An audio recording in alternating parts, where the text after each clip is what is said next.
So maybe you are already tired from the figures. I will show you photos to refresh you about our field trip to Romania and Moldova in early May, which wasn't organized by me because I am dealing with the migration in the Mediterranean EU countries, but one of our junior analysts. And I joined because it was so new for me to see a real refugee situation. I'm used to the Greek islands, I'm used to the Italian-French Alpine border, where the movement of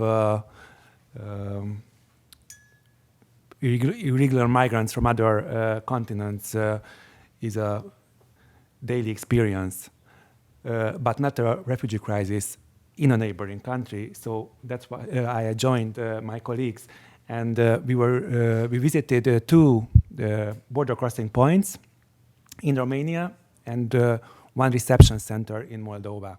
So the first picture you can see our first stop, which was Sighetul Marmației, which is in the northwestern part of Romania, and you can see the river there, it's Tisa, and this bridge, which can accommodate one vehicle at a time. And the other side is the Ukraine. So you can imagine that in the first days when the war erupted, on a daily basis, 2,700 people arrived through this bridge, the majority of them on foot. But it was a very harsh situation to handle. This is a small capacity, as you can see. From the Ukrainian side, you can see the Romanian side, and there are my colleagues and interpreter with the officer in charge there. It's a wooden bridge, and it was built in 1924. So you can imagine that this is a situation you can handle easily. And the girls and the people with bicycles are internally displaced persons in the Ukraine. So they are not refugees in a sense that they haven't left the Ukraine, but if would be still a very heavy bombing, they would immediately cross and stay in Romania. So they are staying on this side where we are, of course, in the Ukrainian side, but they go on a daily basis shopping to Romania. Now you can see from Romania the Ukrainian side. So these movements are regular, and when a vehicle comes, everybody should step aside, as we stepped aside when a vehicle came. Immediately when the war erupted, the NGOs were there and set up these tents for helping. You can see Meda, this woman is a coordinator of this helping point called Blue Dot. This is the tent of Blue Dot, and these are several NGOs representing, these people are representing several NGOs from Romania. You can see a lot of drawings from other continents, even from the US, of course, from children to those children in need. Basically, Romanian authorities expected at this border crossing point 10,000 people a day.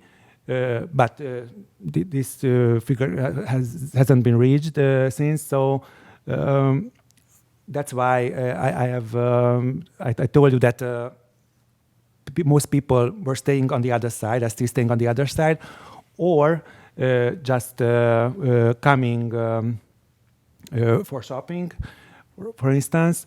So, but those who came, they don't stay here for long. They went immediately to other European countries, for example, Poland or the Czech Republic, where there is a bigger Ukrainian minority. So Romania is still a transit country.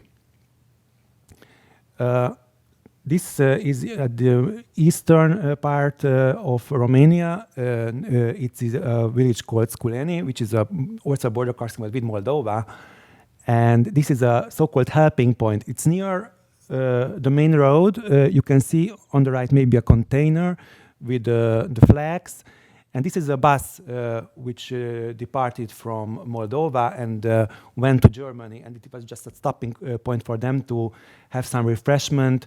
You see women and children with all their staff, their pets also. So the bus was full and full of staff. All the valuables they had, it was packed on this bus.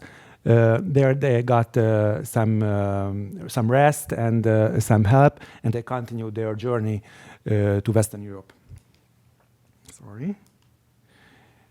The other crossing point we visited, it was in northeastern Romania. It's called Siret.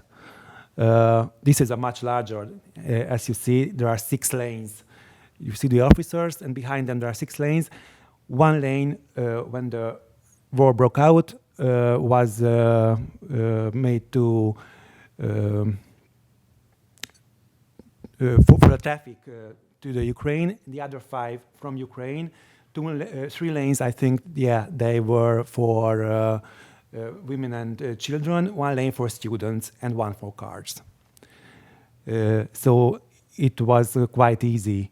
It was much easier to handle the situation here, and they were moving. The people could get into Romania quite quickly. It was very, very cold in the end of February, so they needed immediate help.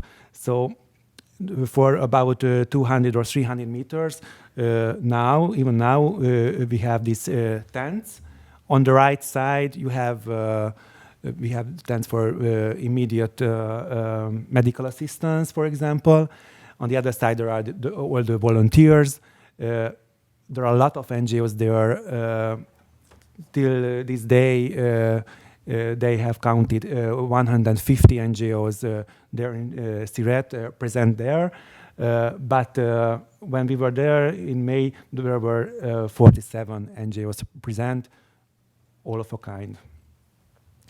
This is a helping point also at the border. So this is after a quick registration. You can't handle asylum claim here. It's another place in another village nearby, but it's a quick registration point, and of course they can have rest and food and whatever they need immediately from these NGOs, which are there in a really high number. For example, the Jewish community, or you can see a Greek Orthodox Pope here.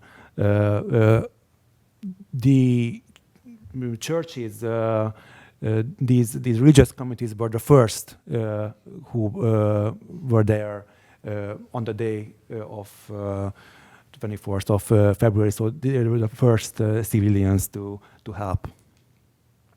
So in Moldova, now we are in the capital in Chisinau. You see, this is the Mold Expo, which of course wasn't designed for helping people.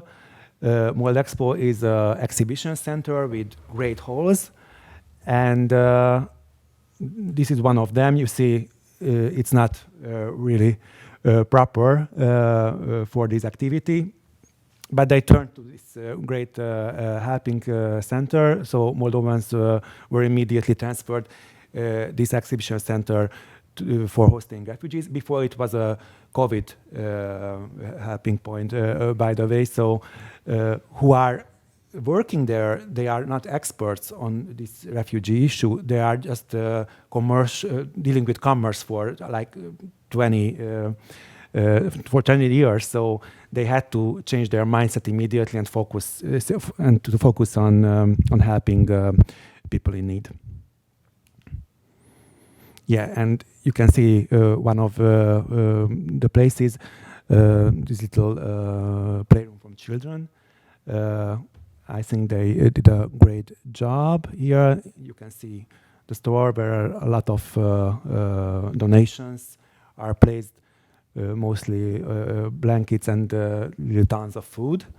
Nowadays, the problem is not the lack of capacity, because in Mold Expo, and of course they have several reception points in the country, not just in Chisinau, but in Mold Expo they have 430 places.